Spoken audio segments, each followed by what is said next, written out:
Welcome now to our session number 4 titled HPV and Vaccination. So dito, we will be discussing more on HPV and HPV vaccines. So let's start. Presented to you are 9 different celebrities, and VIPs, from practically different generations, Ang question ko sa inyo is, ano sa tingin ninyo ang common denominator among them, aside from, of course, itong mga ito ay mga celebrities, So, isa-isahin po natin sila. So, number 1, si Evita Peron, Siguro kakilala mo yan because yung song na Don't Cry For Me Argentina was practically for her, Eva was a Argentine political figure and a first lady, So, yan.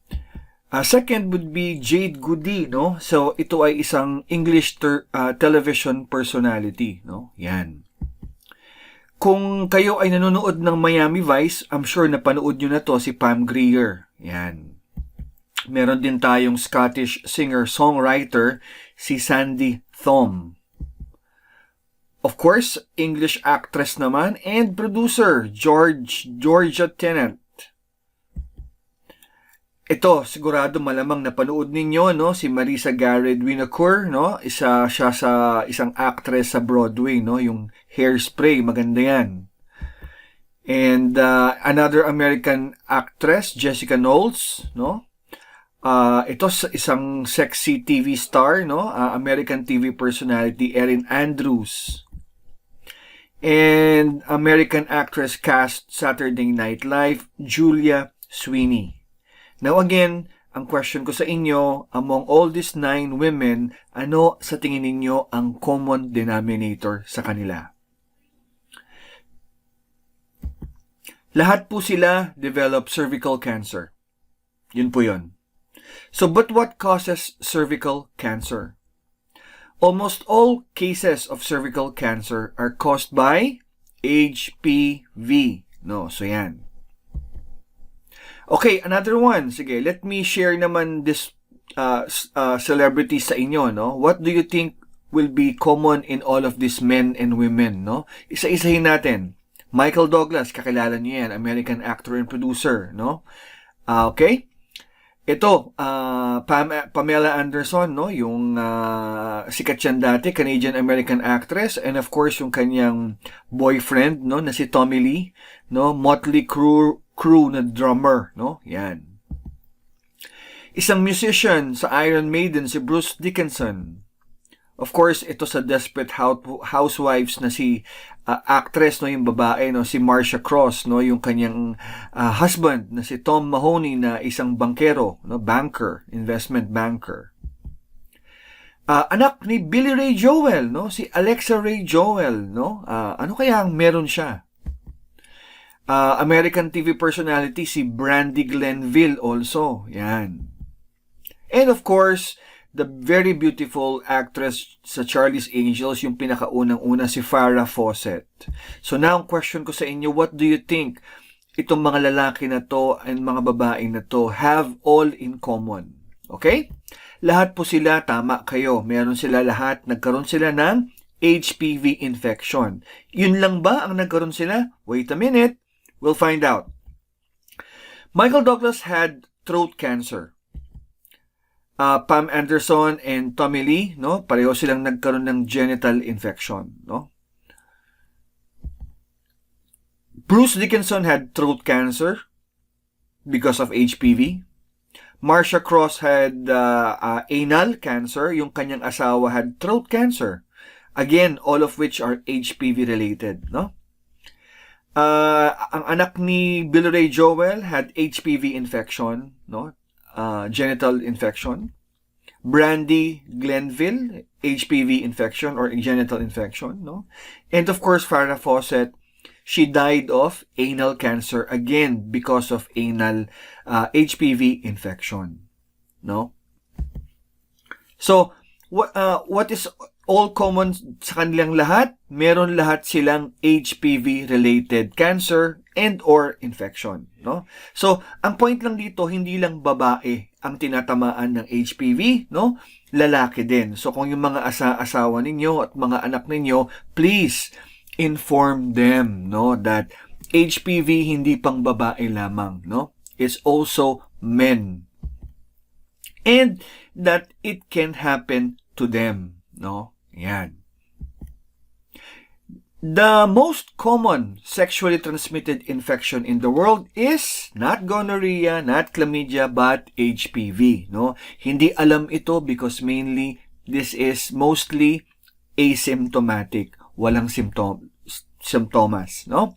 Now, estimates worldwide, no, about 80 to 85% of sexually active men and women will at least acquire one HPV infection by the time they become around the age of 45 years old, no? Now, maaring hindi nila malaman yon, no? It's mainly because HPV do not have symptoms, no? Kaya gayon. So what is HPV? HPV stands for Human Papillomavirus. It's a group of related viruses, no? Yan. So, HPV, alam nyo yung human, alam nyo yung virus, tanggalin nyo yung dalawa, P ang matitira. Ano ibig sabihin ng P? Papilloma, no? Sa Tagalog or sa English, they call it as warts, no? Sa Tagalog, you call it as kulugs or kulugo. Now, question. Kunwari, I have a palmar wart, no, found in my, of course, palm, so nasa palm ng aking kamay, no, naipahid ko yan sa, hinawakan ko yung genitalia ko, kunwari, or sa ibang partner ko, no, ang sa tingin ninyo, pupunta yung palmar wart, no, mababahagi yan doon sa genitalia. Well, mamaya sagutin natin yan. Okay, HPV is a group of more than 150 related viruses, no?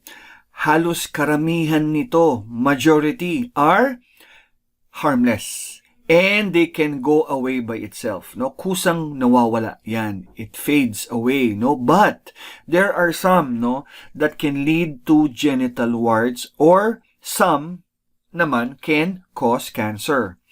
It can even cause up to the 6 types of cancer, no? Yan.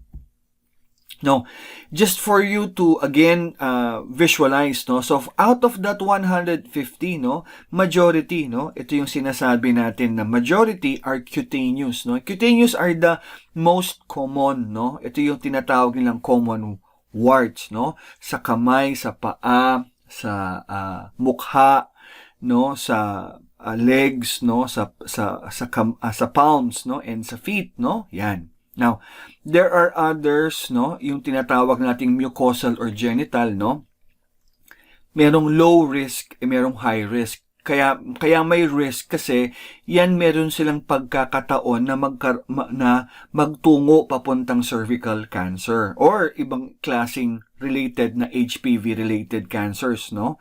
Na mababanggit ko mamaya sa inyo, no? Low risk, ibig sabihin, mababa lang yung risk nila, no? High risk, mataas yung risk na magkaroon sila ng cancer, especially kung naipasok yan sa cervical. So, cervical cancer yan, no? Ang pinaka-importante lang na malaman nyo dito is yung cutaneous, usually skin-to-skin contact yan. Even mucosal and genital, pero mostly, no? Itong mucosal and genital na ipapasa to through sexual orientations, no? So, yun, no? Yan. So, yung example ko kanina, no? Kung sakali, meron kang palmar wart, ipinasa yan sa area ng genitalia mo, normally, hindi yan mahahawa, no? Kasi, ibang klaseng HPV, no? Ang pumupunta doon sa genitalia, no? Hindi tulad nung mga HPV na nasa kamay. Iba yan. Cutaneous yun, no? Ang sa genitalia, these are mucosal. These are different types, no? And most of them are sexually transmitted, no? Yan. Okay.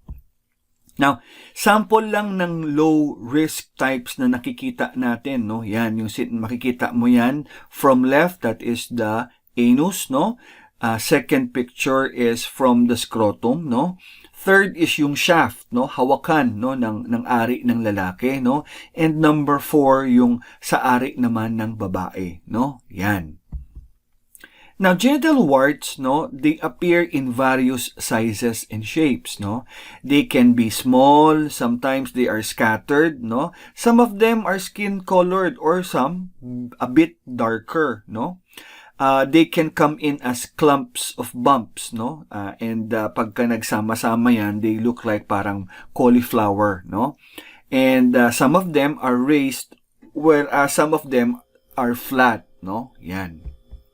Now, the left is an example of a wart na parang flat, no? Whereas yung to the right is raised. Now, this on the left is a wart na masasabi natin na colored, no? May darker colored, whereas yung nasa right is skin-toned. Yan. So, ito yung mga grabe, no? Na kung saan, kung lalo na kung ikaw ay immunocompromised, minsan talagang grabe, no? Itong nasa kanan na vulva and vagina, no, halos, no, parang condyloma na halos, no? Yan. When we talk about low risk, no, alam niyo naman ang pangalan ng HPV by the number, no? So yan yung mga number nila, no? For low risk na nasa genital area, no, ang pinaka most common diyan is yung low risk number 6 at saka 11, no? Sa pinakababa, makikita mo naman diyan yung high risk, no? Ito 15 yan. Depende kasi sa libro na kung saan mo titingnan. Sometimes they say 13 or 14 or 15. So, you normally 14 is the average. There are 14 high risk. Tandaan natin yan 14. Kasi later on, pagka natuto ka dun sa pag nalaman nyo na yung sangkap, no, nung HPV 9, then dun mo lang masasabi, ay, hindi pala covered lahat ng HPV, no? Ng HPV 9 o yung Gardasil 9, no? Kaya pala, kahit magpa-bakuna ako, kailangan ko rin palang magpa-screen. Yan. So, ano yung mga causes, yung mga cancer causing ng HPV, no? So, depende yan. Kung lalaki ka, meron kang penile cancer, pwede kang magkaroon, or oral and throat cancer, no? Or anal cancer, no? Kung ikaw naman ay babae, no? Mas marami. Cervical, vaginal, vulvar, oral and throat, at saka anal cancer. Yan. Now, this is just to let you understand, no, yung gaano karami na or porsyento karami ang cases ng mga HPV related cancers, no? Kung ang tinitingnan mo cervical, halos lahat, no, ng cancer sa cervix ay because of HPV, no?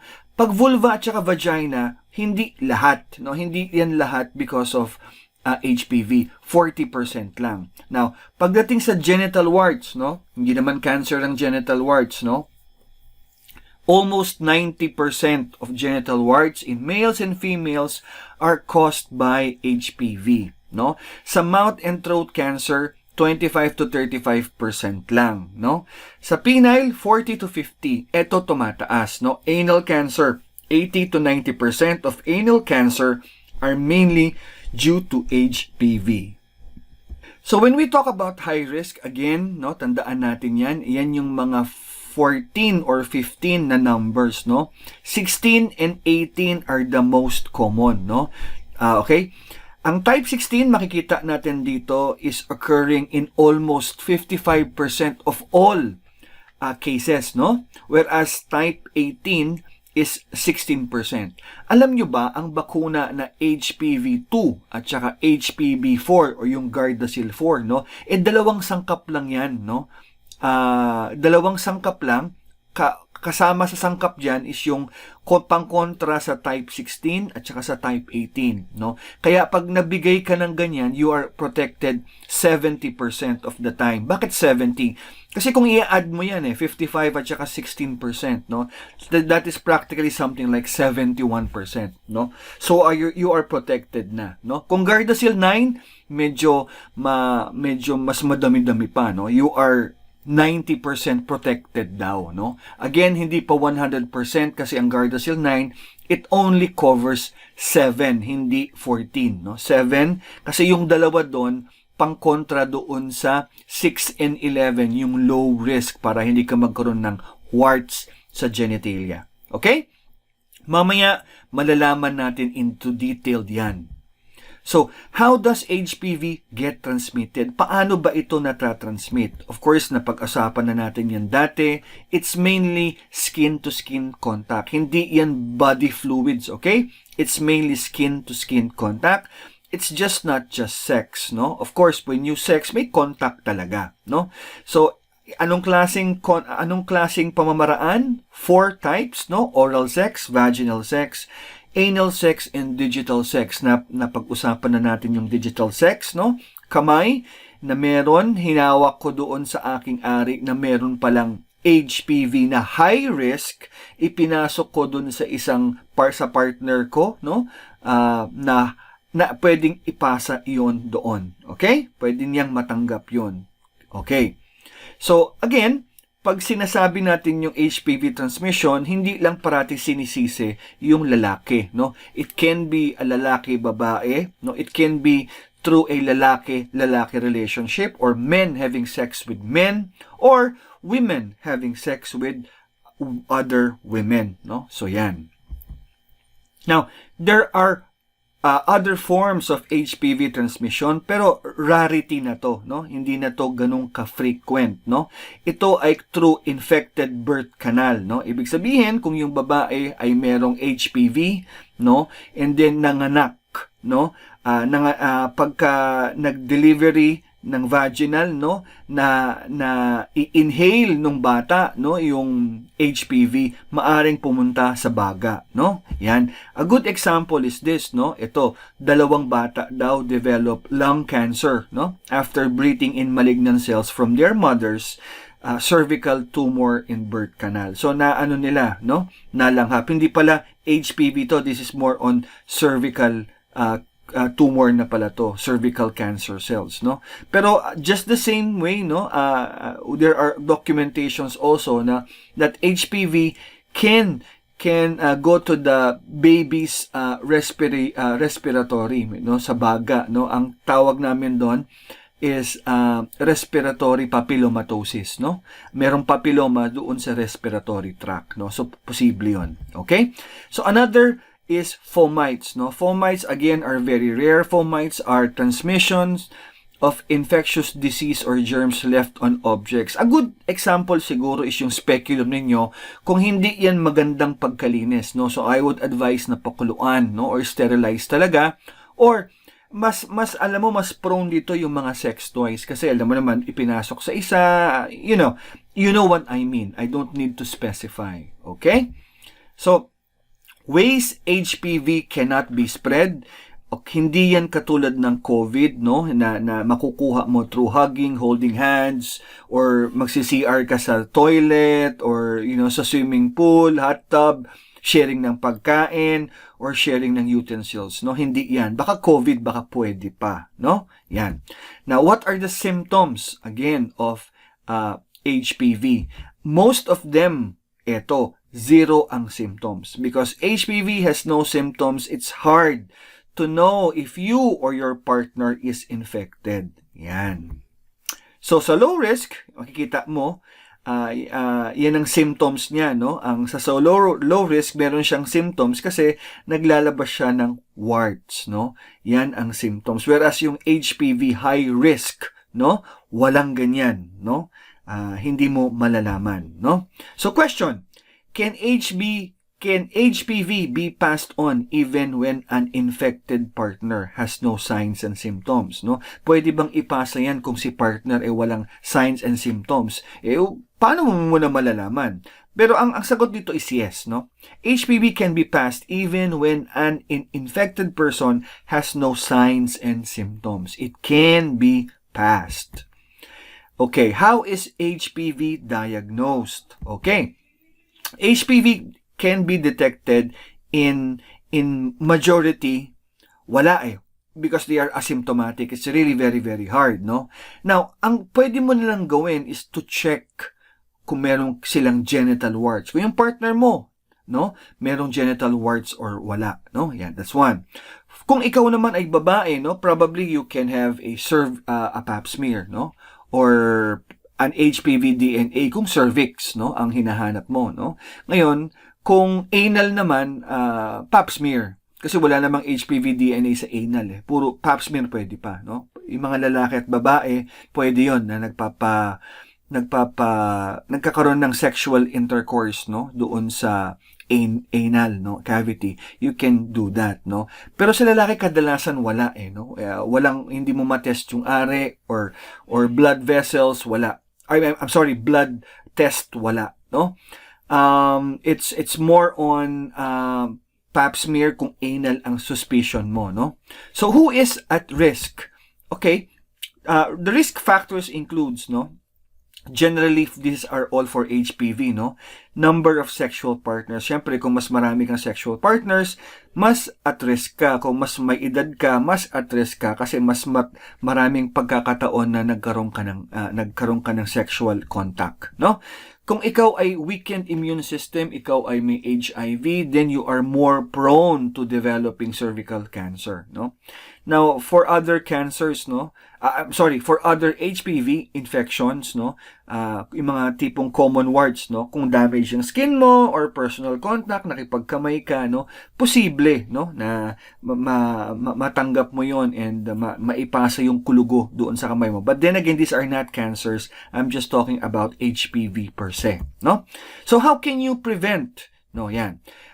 We can prevent it by the acronym ABCDV, no? One is abstinence, no? Magpari ka or magmadri ka, no? But then again, hindi mo masabi. Malay mo, baka meron pa ring pagkakataon or matukso ka, no? But then again, hindi ko rin alam kung masaya ka, no? That's another thing, no? Wala kang cervical cancer, malungkot ka naman. Okay. Be faithful, of course, para sundin natin ang 10 commandments. Okay? C, condom, no? But then again, as you know, condom cannot entirely protect you. It can provide some protection, but not entirely. Doctor's consult can also be para bigyan namin kayo ng magandang payo. And of course, vaccination. Yan, bakuna, no?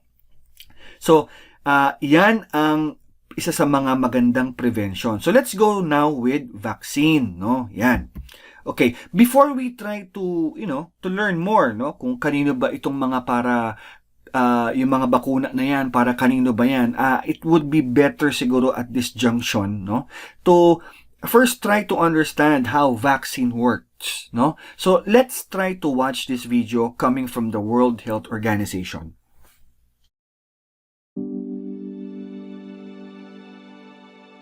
Cervical cancer is a serious disease which affects around 67,000 women in the WHO European region each year. However, the majority of cervical cancer cases are avoidable if we vaccinate against HPV, because cervical cancer begins with an HPV infection.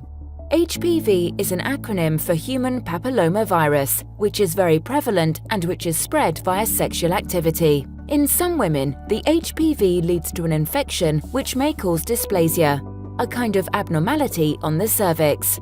And dysplasia on the cervix can over time progress to cervical cancer.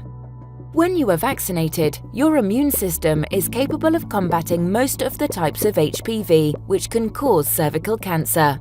The HPV vaccine is very thoroughly tested, and many large studies have shown that the vaccine is safe and effective in preventing dysplasia and cancer. One of the studies to test the vaccine was conducted like this.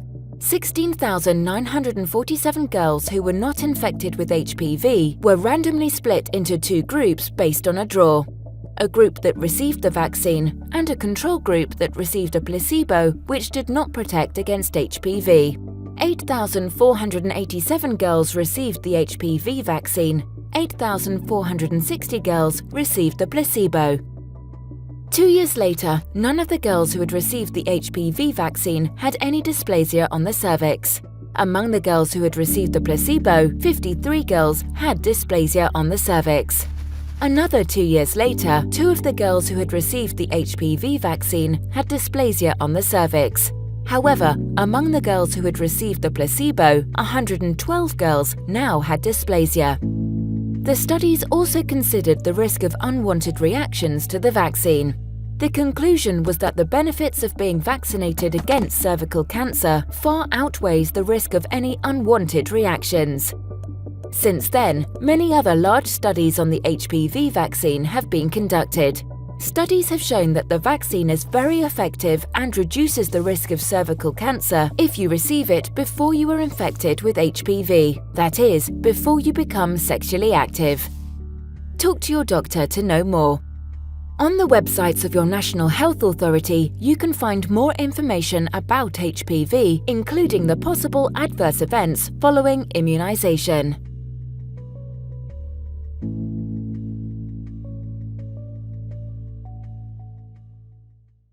So, who is HPV vaccine recommended for?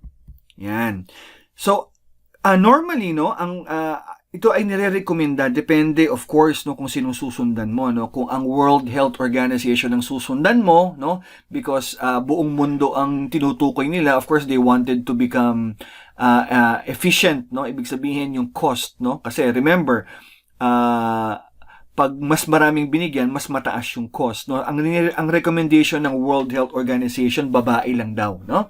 Pero if you go to developed countries like US or Australia, no, they will tell you, no, lalaki at babae dapat bigyan ng bakuna, no? Anong edad, no? Yan, makikita niyo diyan yung edad at saka yung dose, no?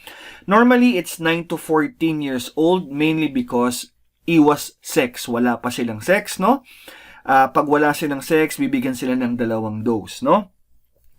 And ang dosing is ngayon, which is 0 month, no? And then 6 months thereafter, no? Yan. So among the group, no, na age 9 to 14, no, the best time to provide the vaccine will be at the age between 11 and 12, no. So basically parang grade 6 students 'yan, no. Yan ang pinaka best time, no.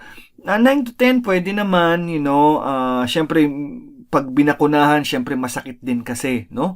So, sometimes merong anxiety din, no?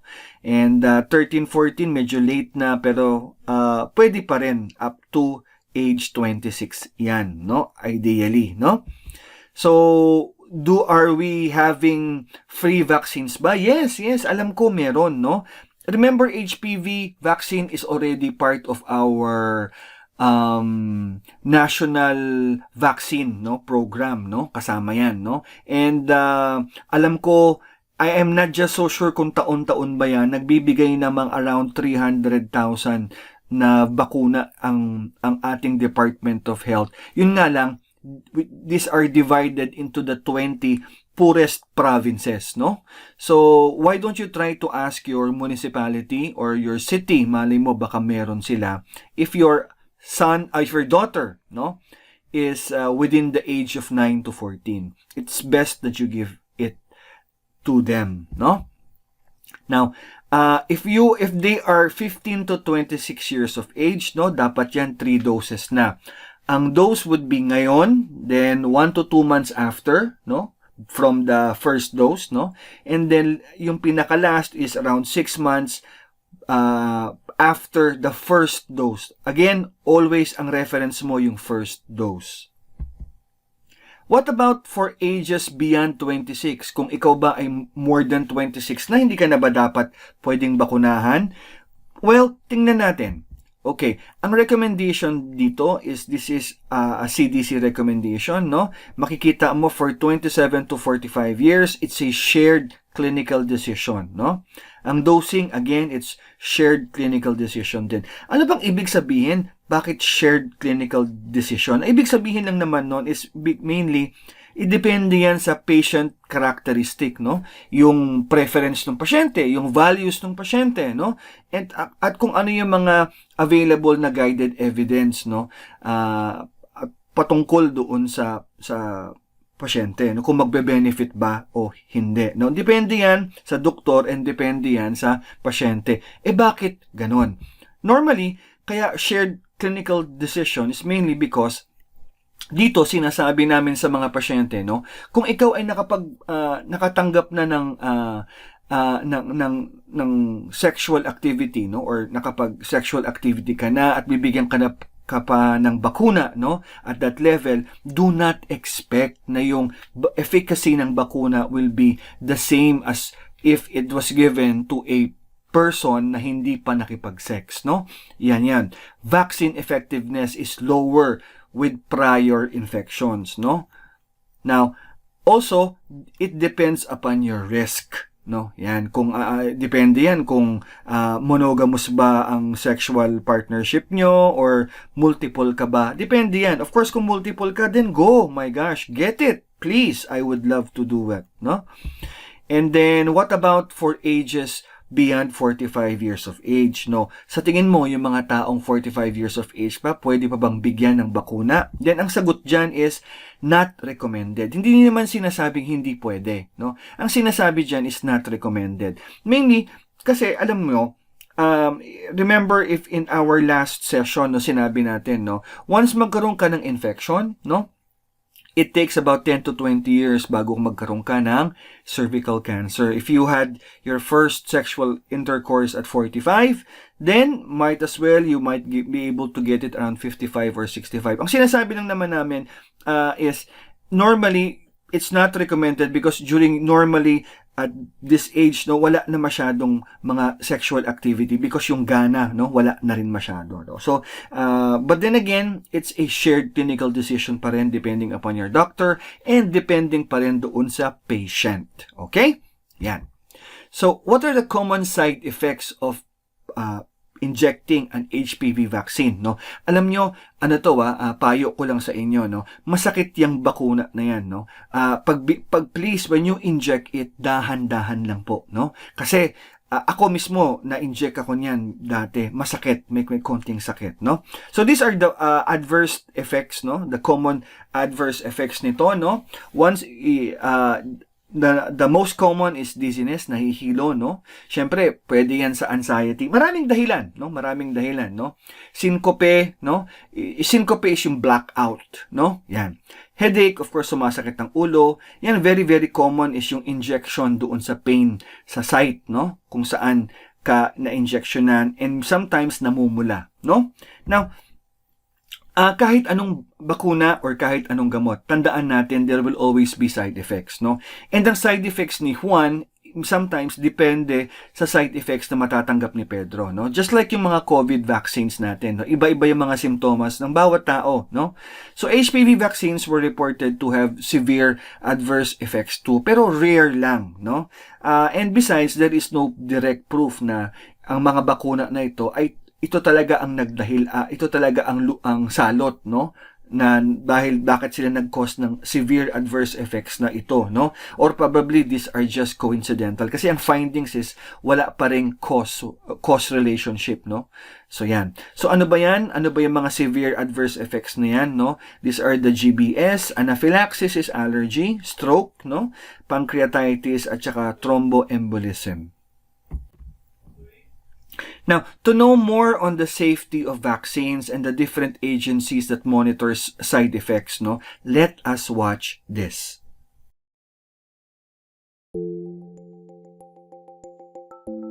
All kinds of medicines can cause side effects. Human beings are different. Some may experience a side effect while others may not. Before the HPV vaccines were approved, they were tested among more than 20,000 people.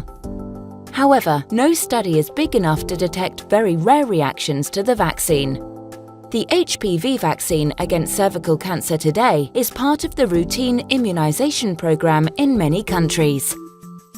Systems are in place to detect rare vaccine reactions and make sure that national authorities receive a report whenever someone in their country has a reaction that might be linked with a vaccine.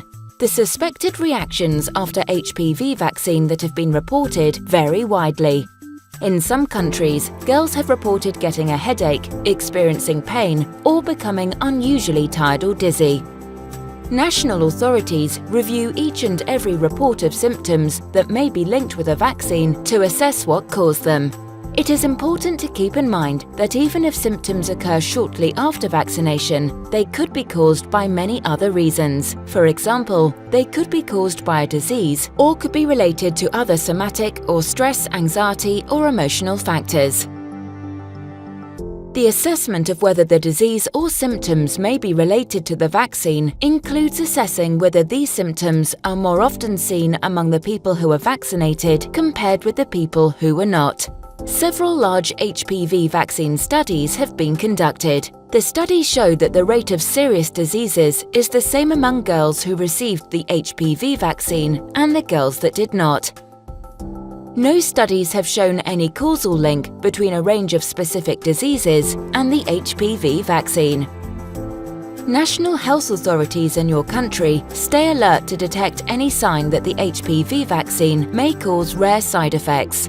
Reports and signs of suspected side effects are registered and reviewed. All reports of serious symptoms are forwarded to regional and global institutions. WHO's Global Advisory Committee on Vaccine Safety reviews the safety of vaccines based on these reports and on the most recent research conducted. This means that the safety of the HPV vaccine is assessed on a regular basis.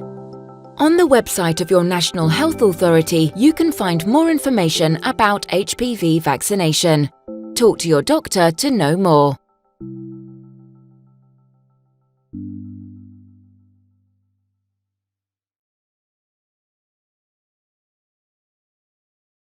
Now, before we wrap up the session, I'd like to read out to you some answers to frequently asked questions regarding HPV vaccine. Okay? So, how long does vaccine protection last? Will a booster shot be needed? Well, actually, yung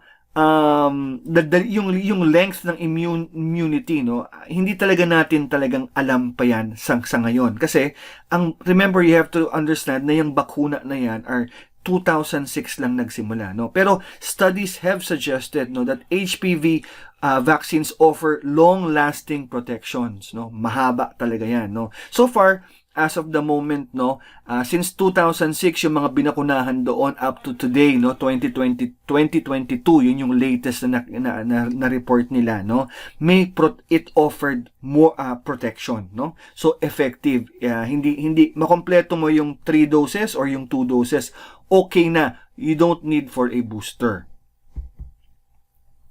Furthermore, there is also some conclusion, that itong bakuna na to hindi lang dinidecline, hindi lang bumabagsak, yung na magkaroon ka ng HPV infection, Some of them are also reducing cervical pre-cancer, Yan yung mga latest na bago ngayon na lumalabas. Of course, this is also a bago, This is a meta-analysis. Kita mo, 2022,